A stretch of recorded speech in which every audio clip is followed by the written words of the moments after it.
Whether you're putting together an IT customer service training program yourself or arranging with Compassionate Geek IT Training to do it for you, there are 5 must-haves that will make your training initiative a success. Hi, I'm Don Crawley, author of The Compassionate Geek, and today you're going to learn those 5 must-haves for your IT customer service training program. Before we get started, make sure you give this video a thumbs up and subscribe to this channel.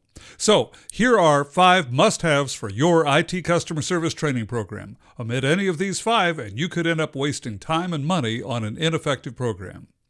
Number 1, relatable stories and examples. Stories are one of the ways you make the training memorable. People remember stories, not statistics. Your stories, however, must be relatable for the audience. Since you're training IT people, use stories from the IT world.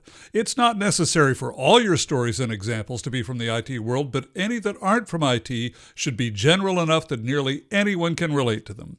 For example, you might tell a story about how you handled a difficult end user who was afraid of technology. You could also, however, tell a story about a time you had to return a shirt to a clothing store and how the customer service rep handled it. Do not attempt to tell stories where you don't have personal knowledge or experience. For example, a customer service trainer with no experience in IT would come across as a fraud if they tried to use IT terminology. Number 2, compelling exercises. As with relatable stories and examples, a compelling exercise for one group could be an eye roller for a different group.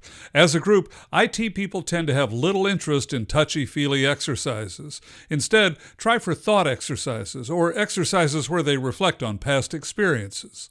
Of course, there are always exceptions. Know your audience. Number 3, a relatable trainer. I read an article about customer service training that talked about the importance of having an entertaining trainer.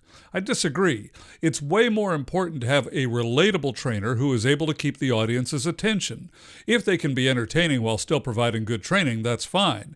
Entertainment, however, isn't the point of the training.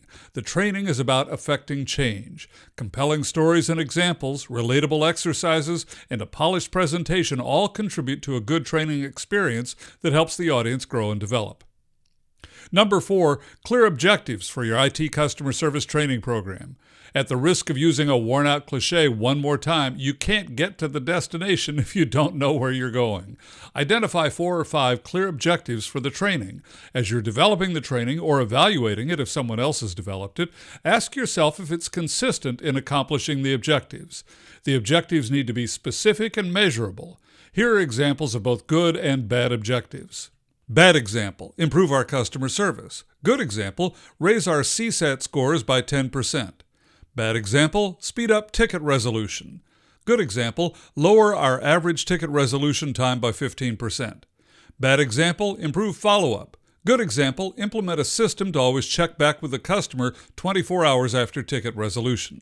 Notice how the good examples are specific and measurable, while the bad examples are general and not really measurable.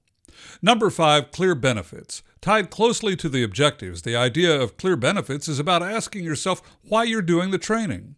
What do you hope to achieve? What will your customers get out of a training program for your staff? What will the company get out of it? What about the individuals going through the training? What will they get out of it? What about you? What will you get out of it after your team completes the training?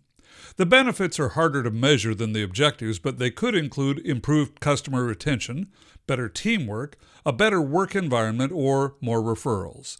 As with objectives, be clear about what you want to accomplish and evaluate every aspect of the training as to whether it will help deliver your desired benefits. So, to summarize, how can you create IT customer service training programs that work? Nearly anyone can learn to improve their people skills and their customer service skills. A well-thought-out training program with clear objectives, presented in a polished manner by a relatable trainer, can change hearts and minds while delivering measurable results for your company. Want more? Enroll your team now in Compassionate Geek IT Customer Service Training so they can work together, get things done, and take care of customers. Visit CompassionateGeek.com or click the link in the description. Until next time, thanks for watching.